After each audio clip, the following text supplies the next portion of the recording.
How's everyone doing? This is Noah with the Life of the Zigs coming back at you with another video on a problem I'm having with some fiber that I just got installed in my house. So let's get started.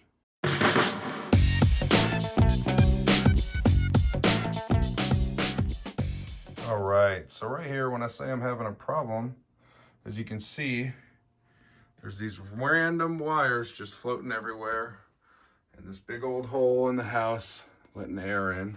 And then obviously right here, we have two units hooked up and just cords dangling. And then we got this main wire going up and into the joists up there and going to my router. So my current issue is that they did a good job hooking me up. However, this is not up to par with how I like things. So basically this is mounted to brick, and obviously all these wires just come down, and this is mounted to the ground.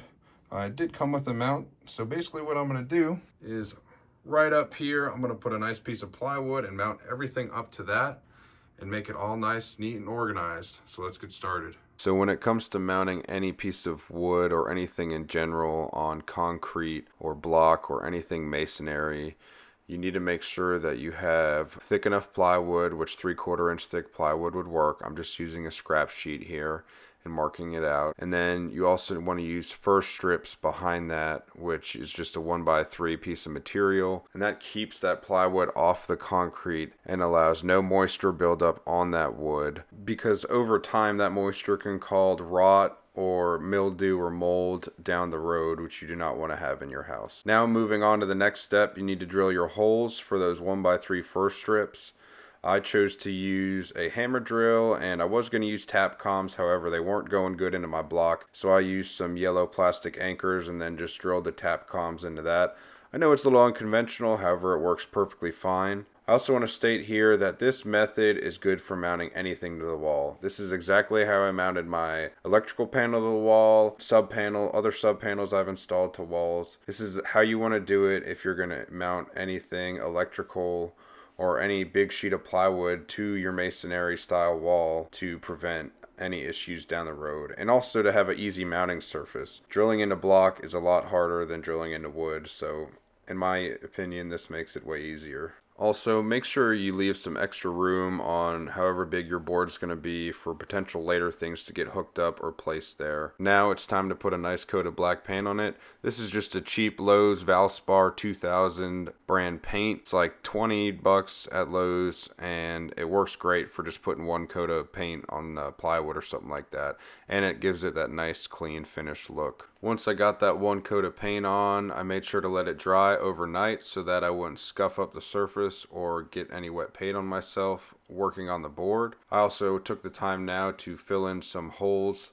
where the wire came in right there. That is the fiber wire coming from the outside splice box into the house, so I wanted to seal that up. Next step was fishing my wire for the outlet I needed to put and install on the board there, so I fished that wire into that junction box, which is an existing 20 amp circuit for that room there. Then I fished that wire down into the media board, sliding my outlet box in. I know that is a new work outlet box. That's all I had. I know it's not up to code, however, this works for me. I know it's perfectly fine. Nothing's going to happen with it. I know some of you are going to hate on that, but that's what I had, and that's what I'm going to use. Once you got the wires fished through and cut open, make sure to leave about 6 inches of wire outside that box, and then take about 3/4 of an inch off to expose that copper wire. Start with the ground if you want. Then I put the hot in, and then I go put the neutral in.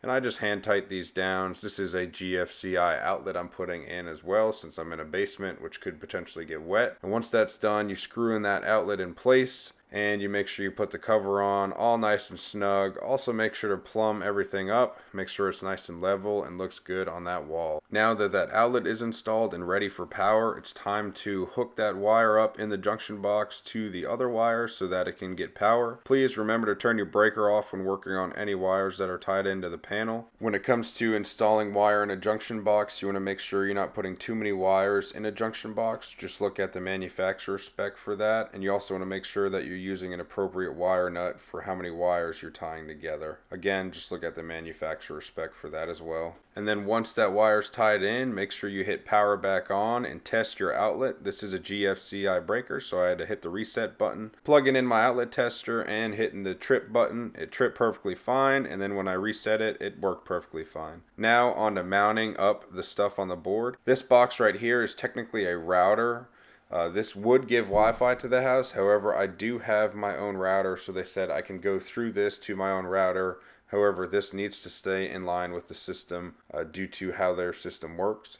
So my Ethernet cable is getting plugged into their router and then going to my router, which I know sounds a little confusing. However, it's just more convenient for me to do this because I have a nice router that I like to keep and use. Now I'm moving on to mounting the modem itself, which now that since it is fiber, it is called an ONT or optical network terminal. This is what transfers the light in the fiber cable into electricity, which is data running through the Ethernet cable. The fiber cable is a little rigid and you can't put too sharp of any bends in it. However, as you can see here, I'm able to get it where I need it to go and staple it in place. Now the last step here is hooking the ONT to the router, and to do so I needed to create a 1.5 foot long Ethernet cable, which I'm doing right here. This is very easy to do as long as you have a kit, which I have. You get them for 20-30 bucks on Amazon, which I'll link in the description. As you can see here, once you get those wires exposed, make sure to untwist them and straighten them out and line them up in the correct order, and then slide that terminal on and crimp it into place, and then you're done. Now I just need to slide that Ethernet wire into place, plug it in on both sides, and I'll be good to go and have fiber internet.